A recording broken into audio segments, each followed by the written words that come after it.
Kami tak bisa membuat keris sehebat yang dibuat para empu masa lalu, mampu menggabungkan logam besi dan batu meteorit yang jatuh dari angkasa.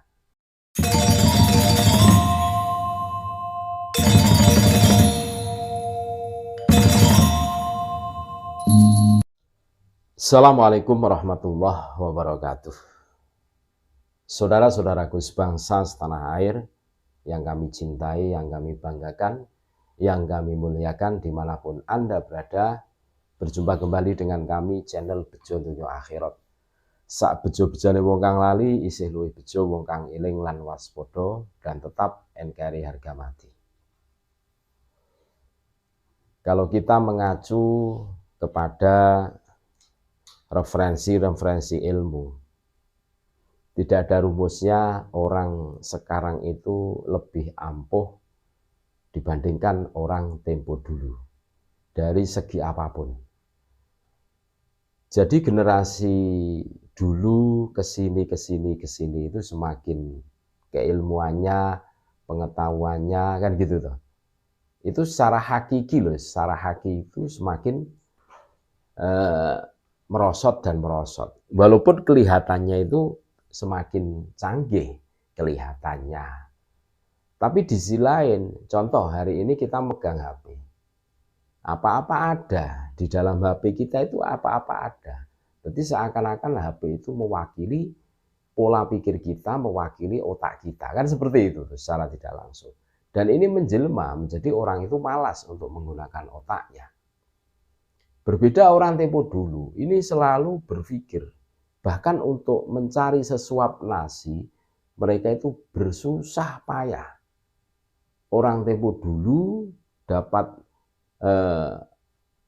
berkat itu buat rebutan karena ketidakadaan. Dan ini menjadi pemikiran tentunya buat mereka. Tapi sekarang beda ini, beda urusannya itu beda. Nah, kembali lagi. Ini ada cerita dari seorang teman, ini penasaran.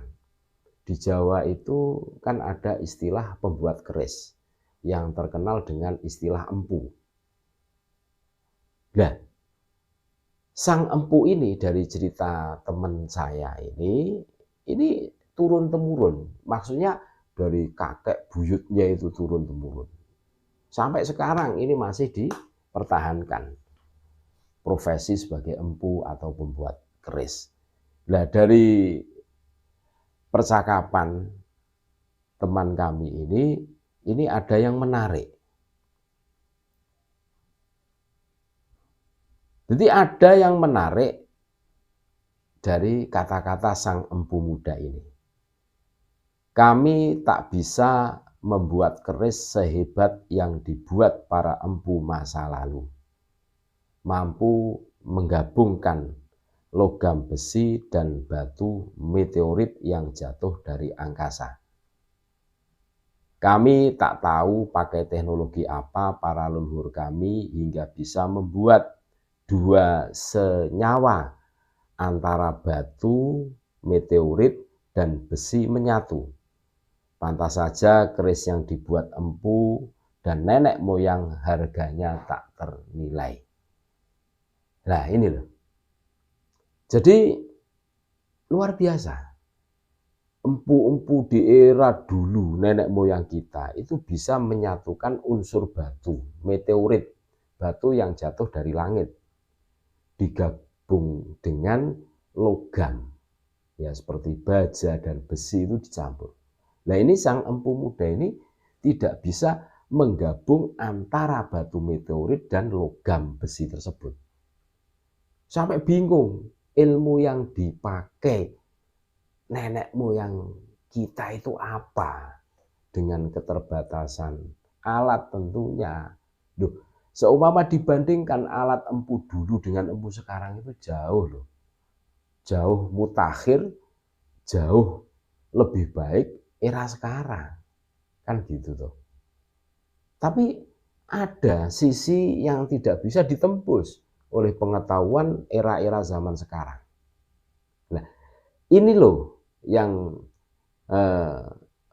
mentaukiti, menjadi penerang buat kita semua bahwa ilmu itu semakin kesini itu semakin hilang, semakin merosot dan semakin merosot.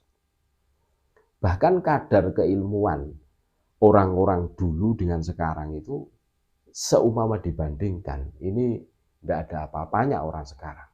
Tetap yang lebih ngalim, yang lebih hebat itu orang-orang tempo dulu. Nah, ini ada bukti seorang empu yang turun-temurun, berarti ilmu empu, ilmu buat kerisnya itu turunan dari bapaknya, terus kakeknya, buyutnya, terus canggahnya, dan terus yang salah itu di mana? Ini kita bercerita logika sedikit. Seumpama saya seorang guru spiritual, ya kalau enaknya guru hikmah umpamanya. Saya punya murid, nggak mungkin semua ilmu hikmah saya itu saya turunkan ke murid saya semua, nggak mungkin. Seumpama 100% yang saya punya, ya ini pasti yang saya turunkan itu 80% lah. Untuk simpanan, untuk jaga-jaga, logikanya seperti itu. Untuk diri saya itu 20%, seumpama saya turunkan 80%. Nah, pada saat murid saya punya murid lagi, nggak mungkin, dia kan cuma dapat 80% dari saya. Nggak mungkin diturunkan 80% kepada muridnya itu. Pasti ada kekhawatiran tentunya. Pola pikir manusia itu kan ada kekhawatiran, ada suudzon. Masa guru dikalahkan murid suatu ketika? Kan gitu toh. Ya harus jaga-jaga kan gitu. Sedia payung sebelum hujan. Murid saya mendapatkan 80%, terus diturunkan ke muridnya lagi 60% untuk simpanan dirinya itu 20%. Terus ke bawah. Nah, jadi berapa persen? Nah, ini ilmu buat kita semua tentunya, bahwa teknologi secanggih apapun akhir-akhir ini sebenarnya itu mengacu kepada keunggulan teknologi tempo dulu. Terus karena keterbatasan tempo dulu, terus sekarang itu dibentuk aplikasikan, terus bisa dinikmati oleh publik, oleh orang banyak kan begitu.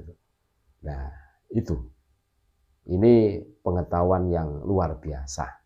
Bahkan seorang empu zaman sekarang ini bingung untuk menyatukan unsur batu dan unsur logam, dilebur, dijadikan satu, terus berbentuk sebilah keris. Ini tidak mampu. Ini kok bisa batu menyampur dengan logam? Ini metodenya yang diterapkan itu apa? Tapi mbah-mbah kita, nenek moyang kita mampu membuat itu semua. Kalau diteliti, keris-keris tempo dulu itu ada unsur meteoritnya dan ada unsur baja besinya, lengkap itu.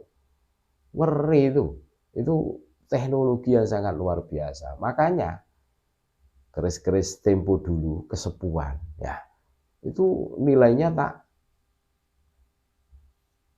bisa diragukan lagi, tak ternilai, karena nilainya keris itu bukan karena bentuk fisiknya, tapi salah satunya tapi seninya itu loh, ilmu yang terkandung di dalamnya seumpama ditelusuri itu kan sangat luar biasa, gitu ya.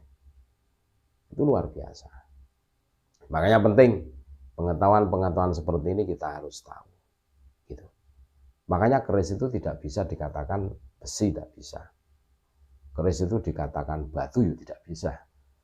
Banyak elemen, banyak unsur yang dilebur dijadikan satu, berbentuk sebilah keris. Kita harus berbangga kepada leluhur-leluhur kita sudah menciptakan senjata yang sangat luar biasa, keris. Terima kasih, tetap NKRI harga mati. Assalamualaikum warahmatullahi wabarakatuh.